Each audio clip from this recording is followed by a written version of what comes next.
The pronunciation and the spelling is difficult. I said it's almost like a synecdoche, I think. I thought it's onomatopoeia. Onomatopoeia? Yeah. Hey, Charlie. That thing, I never got the pronunciation. Onomatopoeia, onomatopoeia. Charlie, that thing. Mrs. Adom, English, JSSP. I don't know how I got Mrs. So to be disappointed in me. Onomatopoeia. Charlie. Isn't it when you pronounce the thing the way it's supposed to be? Yeah. So, listeners, what is that? Yeah, it's called onomatopoeia or onomatopoeia. Whichever one. It can't be synecdoche. No, it can't be synecdoche. Because synecdoche is like sinach. That's a musician. This onomatopoeia and synecdoche. There was this one word we nicknamed someone. What's it? Solilo. Soliloquy. Sir, it is soliloquy. Soliloquy. Yeah. Charlie, you're fat. Please, we have to change the educational system. Teaching us to remember things we didn't understand. Like onomatopoeia. Onomatopoeia. Yeah, so that's it. Good guys, good morning. Good morning, Bernard. How are you? Fine, let's get into the story. Well, front page of the Daily Graphic, Bernard, 33,367 to serve as registration centers. Exercise takes place in 5 phases. Photos of Mr. Arina Idrisu, Mr. Seche Mensah Bonsu, and Mrs. Jean Mensah. Standoff at Tema Port. Port workers, marine units disagree over container vessels. Bernard, we need to spend time on the port one of these days. Yeah. A lot happening there. There's even a story about something. Plenty things there. Lots of things in Tema. Now, the Ghanaian Times, evacuation of stranded Ghanaians abroad. 1,100 land in Accra from different destinations across the world. NHIA boss tests positive for COVID-19. COVID-19 fight. We are well prepared for reopening of senior high schools in Eastern Region. Heads assure of their readiness. COVID-19, Konfanochi Teaching Hospital orders doctors, nurses at ICU to self-quarantine for 14 days. And big story on the back page of the Ghanaian Times. Every assembly should do this. Whole West launches one household, one fruit tree initiative. Yo, front page of the Daily Guide. MPP pokes NDC. Amidu office is manifesto promise. SHS heads prepare for reopening. NDC MPs exposed in EC 6,300 mischief. Now, the finder, airlifting of Ghanaians stranded abroad, 1,000 home, 603 coming from today to Sunday. This is according to the sector minister, Ayoko Boche. Noguchi gets 10,000 test kits from Ghana COVID-19 private sector fund. Ghana's COVID-19 case count now over 12,000. And there's a new life-saving coronavirus drug, which we'll share with you. Front page of the Daily Statesman, 375 aspirants, 168 constituencies. NPP prepares for June 20 primaries. COVID-19 not excuse to reject new voters register, says Chief of Drobo. Now, the Chronicle is swimming in the waters at the Ghana Ports and Harbours Authority. Their big story for today, GPHA workers block vessels from entering Tema Port as tag operators embark on Aluta. Voter registration to be conducted in phases, and Mohammed's fear of flawed election reinforces the need for a new register pressure group. Front page of the Herald newspaper. Kumasi medical doctor's death from COVID-19 sparks fear. Cocoa Board mismanages $1 billion syndicated loan and runs into 2 billion cedi debt. And then their big story, Health Minister shared coronavirus at NHIACU's birthday party. Now, the new crusading guide. Trouble looms at Ridge Hospital. Management sued for 5 million Ghana cedi over wife, baby's death. If you actually want more on this, go to Citi Tube and look for Ridge Hospital sued. You'll get that story. Adapt to new life under COVID-19. C4C CEO to students. NPP primaries. Dr. Kusi poised for Anya Soutum. And officials massaging COVID-19 death toll. Occupy Ghana expresses suspicion. Let me take you online. A lot of. Let me wrap up with my papers then, please. Okay. Now, the Ghanaian Observer. Now, the Crusading Guide is reporting that Occupy Ghana says officials are massaging COVID-19 deaths too, but government rubbishes claims of massaging COVID-19 death figures. This is the Ghanaian Observer. Government exposes NDC's lies over NPP manifesto promises. And new voters register, no Ghanaian will be left out. This is the EC boss. If you go to the Go Street Business, workers fret over falling real income. Rising inflation deepens woes created by job losses, pay cuts, delayed wage payments. Now, Ghana moves to generate 1 gigawatt nuclear power by 2030. And huge technical support for Ghana's textile industry coming as GEPA pursues buyers for the sector. Let me take you to stories that are not in the papers. Man seeks justice after losing pregnant wife at Amasaman Hospital. This is citynewsroom.com. Also, mother cries for help after friend allegedly steals 5-month-old baby. Charlie Kantaman to yesterday. This is terrible. Now, ending shift system was my greatest achievement. Oko Vanderpoy and MPP primaries. The Dome Kwabenya rematch. Adjoa Safo versus Mike Okoye Jr. Other stories, I receive financial support from churches and mosques and others to survive. This is Woyome. And chieftaincy minister must resign for fulfilling 0 promises. This is Okujeto Ablakwa. Citybusinessnews.com. GCAA loses 95% revenue due to airport closure. Also, banks withstand COVID-19 shocks. SDIs hit hard. This is a BOG report. And also, participants call for shift in policy to reduce import of tomatoes. This is City Business Festival. Let's go to myjournalline.com. About 200 staff of Kwadaso SD Hospital being tested after medical director dies of COVID-19. Other COVID-related stories. GMA warns COVID-19 deaths in Ashanti could shoot up. 9 casual staff of Anglo Gold Ashanti test positive for COVID-19 in Upper West. And babies test positive at Nkoko. All of this on my journal. Lots of COVID stories. If you go to Star, Koforidua residents swarm Jackson Park for 10 numbers despite COVID-19. Also, 2 granted bail after stealing NIA laptops. And test all dead bodies from March. Hey, this is a biostatistician's suggestion. Meanwhile, where is our money? Aggrieved depositors cry out to President Akufo-Addo. If you go to GNA, Auditor General submits report on Petroleum Management Fund to Parliament. And of course, finalists of tertiary education institutions report to campus. That was yesterday. If you go global, pressure grows on India's Modi after deadly skirmish. This is CNN. BBC says India and China blame each other for deadly clash that's happening in that peninsula. Gentlemen, let's go into the details of the stories. Okay, Bernard. Do you want me to start at the port? Yes, let's go there. Okay. Stand off at Tema Port, Bernard, on page 13 of the Daily Graphic. Now, the implementation of a gentleman's agreement for the Ghana Ports and Harbours Authority to handle 20% of container vessels calling at the Tema Port hit a snag yesterday after port workers restrained all vessels from entering any of the terminals for discharge. This was when the leadership of the Maritime and Dock Workers Union and the local unions of the GPHA prevented the Marine Operations Unit from piloting and towing 6 vessels in anchorage into the port. According to the MDU, their action was in retaliation for not allowing vessels with lower drafts of 11.5 meters and below into terminals 1 and 2, which have been designated to handle 20% of vessels that call at the port. Now, according to the General Secretary of the MDU, Mr. Danlosu Kranting, he alleged that terminals 1 and 2 operated by the GPHA were blocked on June 10, 2020 with concrete slabs and therefore had since not handled any vessels. Now, Bernard, they were able to bring in some power players to solve the issue. Okay. The Minister of Transport, Mr. Kweku Oforia Siama, together with the board chair of GPHA, Mr. Peter McMillan, and Chief Director of the Ministry, Mr. Chumesu Ankra Selby, who subsequently came into the fray, noted that as far as the government was concerned, the quota was in implementation, and that was the 20% percent agreement that exists. So far as government is concerned, the authorities to handle 20% quota, and that position has not changed. Still on the ports, I think the Chronicle has some stories as well, Kojo, if you don't mind. Yes, the Chronicle has a story that tug operators are embarking on a looter related to what... Just wanted to get their angle. Okay, so the story says the Marine Operations and Engineering Department of the Ghana Ports and Harbours Authority on Tuesday embarked on a strike to demand the enforcement of its 20% share in all containerized vessels entering the port.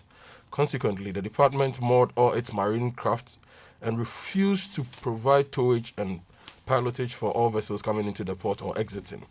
The refusal has been laced with an allegation of fraud being occasioned by some masters of vessels who increased the draft of the ships to enable them to qualify for the Terminal 3 at the Tema Port being operated by MP. Now, all these things have revenue implications. Now, if you go to the airport quickly, the City Business News, civil aviation loses 95% revenue due to airport closure to international passenger service. Now, the GCAA has told City Business News that it lost almost 95% of its revenue due to the coronavirus-induced ban on international passenger travel. The DG Samuel says they've taken drastic measures such as pay cuts to remain in business. Let's come back to you on the BNFT, Godfred, if you have anything there. Otherwise, we have some stories. Yeah, let's do politics. Okay. Let me give you the COVID. Those who are coming home. But Godfrey, there's a COCOBOT story. I'll get to that. Yes. Now, if you check page 2 of the Finder, 1,056 homes, 603 coming. John Appiah writes that a total of 1,659 Ghanaians stranded abroad following the closure of borders due to the COVID-19 pandemic are being evacuated back home under special arrangements. Out of this number, 1,056 have already arrived in Ghana. 603 will be airlifted from today to June 21 from different countries. There are 4 categories of evacuees. The 4 are those with the ability to pay, those who are going to be part of the government-funded evacuation, distressed or destitute, and deportees.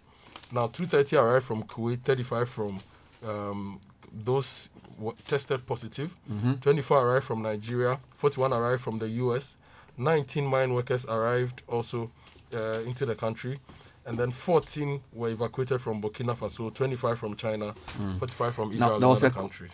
Story from Kumasi about COVID and the issue of the Kumasi medical doctor who died. So 2 things. On my journal, they say about 200 staff of Kwadaso SDA hospital being tested after medical director died of COVID-19. And some of them are believed to have come into contact with Dr. Henry Usu Boateng. The 48-year-old died on Saturday, a few days after he complained of being unwell. DG of Ghana Adventist Health Services, Dr. Paul Amotreme, confirmed this to Joy News that the physician tested positive after his death. Then there was one from Komfo-Anokye. But GMA is warning that COVID-19 deaths in Ashanti could shoot up. On the same website, the Ghana Medical Association says that more patients could die from COVID-19 in the Ashanti region if a dedicated isolation and treatment facility is not made available at the Komfo-Anokye Teaching Hospital. Currently, the Komfo-Anokye Hospital, Ghana's second largest hospital, admits COVID-19 patients, but regional president of the GMA, Dr. Pa Kwesi Beidu, is worried about the situation. He told Love News Erastus, as I don't call that, the hospital is now admitting COVID-19 patients at the accident and emergency unit. And that should not be the case. He fears the situation could result in an increase in positive cases, and without an adequate facility to cater for them, patients who are already receiving treatment for separate conditions could get infected and lose their lives. Okay, so that's the second issue. Then, still on COVID-19. In fact, yesterday, since you've mentioned Kath, yesterday you read a headline on Kath. Today, the Ghanaian Times has more on that, so let me share with you. Go there. The management of Komfo-Anokye Teaching Hospital in Kumasi has asked the doctors and nurses working at the intensive care unit of the hospital to proceed on a 14-day self-quarantine following their exposure to coronavirus. A memo from the Health Directorate copied to the medical director of the facility and all clinical directorates dated June 12, 2020, and cited by the Ghanaian Times said the health workers asked to stay home were found to have had high-risk exposure to the case. And in view of this development, the hospital has indicated that the ICU would not be operational at its full capacity in the next 14 days. Still on COVID, 2 more. 9 casual staff of Anglo Gold Ashanti test positive for COVID-19 in Upper West. Acting Upper West Regional Director of Health Services, Dr. Damien Pungiri, has said that out of the 10 confirmed cases of COVID in the Upper West region, 9 are casual employees of Anglo Gold Ashanti Malaria Control Program. The workers, according to the doc, were engaged in indoor residual spraying exercise in the Sisala municipality and were found to have contracted the virus after an exit screening. Another one, babies test positive at Nkoko, this is from Adom Online. Reports indicate that 3 babies have contracted the deadly COVID-19 disease at Nkoko in the Kuhu West municipality in the Eastern region. It's not clear how the babies aged 6 months, 1 year, and 2 years got infected, as their mothers have tested negative. Hey! The municipal health director, Celestine Asante, confirmed the cases in an interview with Kuhu-based radio station. We are talking about a 6-month-old baby. Others are 1 and 2 years, and strangely, their mothers are negative. This should tell you that we have to be mindful that those we leave our babies with during these unusual times could infect them. Then let's get the final reaction from Citi. Government responds to claims that it is massaging COVID figures. Story by Delali Adogla Besa. Government has refuted suggestions that it is underreporting fatalities from the novel coronavirus after accusations by pressure group Occupy Ghana. Government has attributed the possible disparity in the death figures to the difference between the regional situation reports and the national validation process. In a statement, Occupy Ghana questioned the supposed disparities in the COVID-19 death toll in Ghana, which at the time was 54. 38 deaths had been reported from the Ashanti region according to a situation report, but according to Occupy Ghana, this was not captured in the national count. In response to the concerns at the press conference on Tuesday, Director General Dr. Patukuma Boaji said the state was not just concerned with pure numbers. He explained that once a death is reported in a region, a case management team orders the cause of death, how it is managed among other variables as part of a validation process before it is added to the national figure. Then he quotes, nobody is deliberately holding numbers. We know the situation reports are there, but there is a process we go through before we announce. So probably the full figure will come out in future. Bernard, on the issue of babies getting COVID-19, doctors in Takwa worked on a patient who was positive, and they conducted a cesarean section. Now, after that, they treated the patient and the baby, and they've both tested negative. Maybe the Ghana Health Service needs to go there and understand what treatment protocol they used and what lessons can be learned for babies in the country. Go for it. Well, let's talk Cocoa Board then. Yes. There's a lot of money there. Story, Herald has a version of the story. Daily Graphic has a version of the story. So give me a summary. Okay, let me give you the summaries then. Page 20 of the Daily Graphic says that cocoa purchases not interrupted by debt, and cocoa purchases across the country are progressing smoothly in spite of a debt that the Cocoa Board owes to three licensed cocoa buying companies. Public Affairs Manager of the board, Mr. Fifi Boafo, has stated.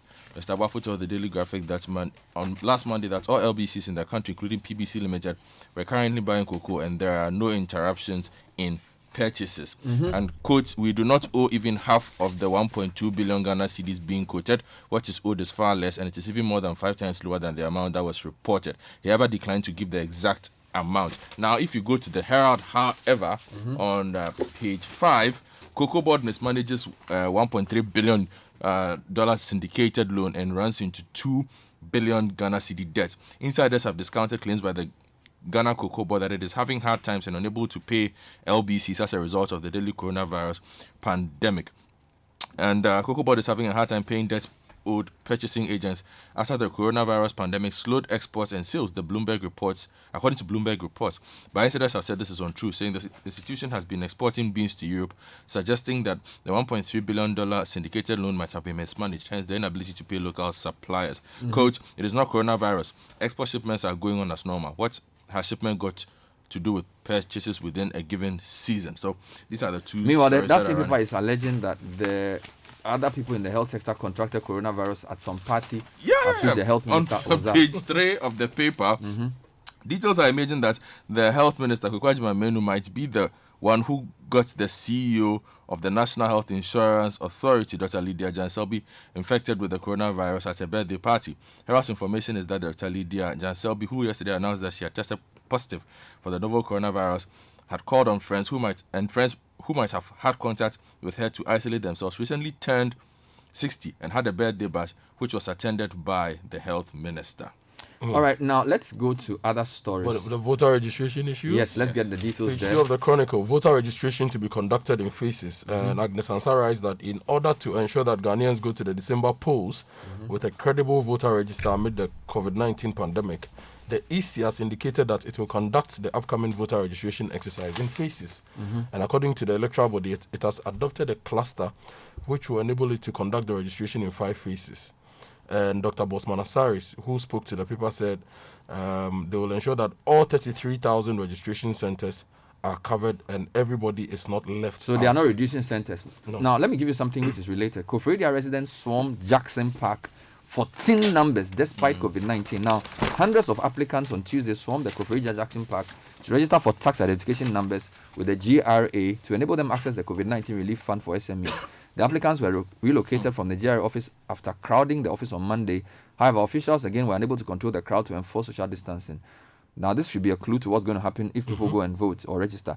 Though majority of the applicants were wearing nose masks, the gathering of large crowd raises serious public health concerns with fear that it could spread coronavirus in the regional capital, which has already recorded a spike in the number of confirmed cases, which currently stands at 32.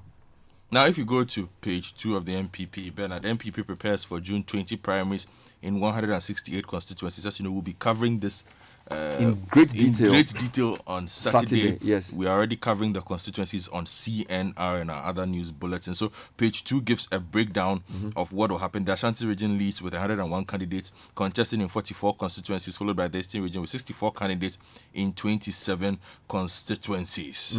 Now, if you go to page 3 of the New Crusading Guide, yesterday we spoke to a gentleman here who gave us an account of how his wife died in one of the hospitals.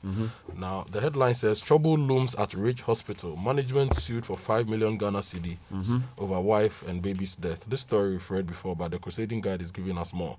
It says a case has been filed against the management of the Ridge Hospital in Accra for alleged medical negligence following the death of one Mrs. Ekuya Nyakon Sebunsu and her baby at the hospital. The deceased, Mrs. Osebones, reported at the hospital in December 2019 to deliver her child. According to the husband of the deceased, Mr. Mohammed Mustafa, a few days later and just hours after delivering her baby via emergency cesarean section, the baby died. He revealed that Mrs. Osebones also died of pulmonary embolism, a condition in which one or more arteries in the lungs become blocked by a blood clot. And he goes on to talk about his experience and how We'll be speaking to him today. We are trying to get more, we need our hospitals, without taking a side, to do better for everybody. Let me end with Vodafone. Vodafone has dismissed claims it is breaching the privacy rights of customers. This is on citinews.com. Now, according to the company, information about customers, including subscriber information, also known as call data records, remain encrypted and secure, as the company takes data security and storage of personal information extremely seriously. Now, a statement issued by the telco giant stated that, quote, our attention has been drawn to some information circulating on social media and online news websites concerning, quote-unquote, breaches in the privacy rights of Vodafone customers, Vodafone Ghana. This information is a gross misrepresentation of the facts. Vodafone has acted responsibly and transparently in abiding by the laws of Ghana and categorically rejects all claims that there has been a breach in the privacy rights of our valued customers. The statement concludes, we will always uphold the rule of law and comply with our legal and regulatory obligations, including the Data Protection Act. And on that note, thank you, gentlemen. Coming up next, Citi Business News. Stay with us. This is the Citi Breakfast Show, the city's biggest conversation.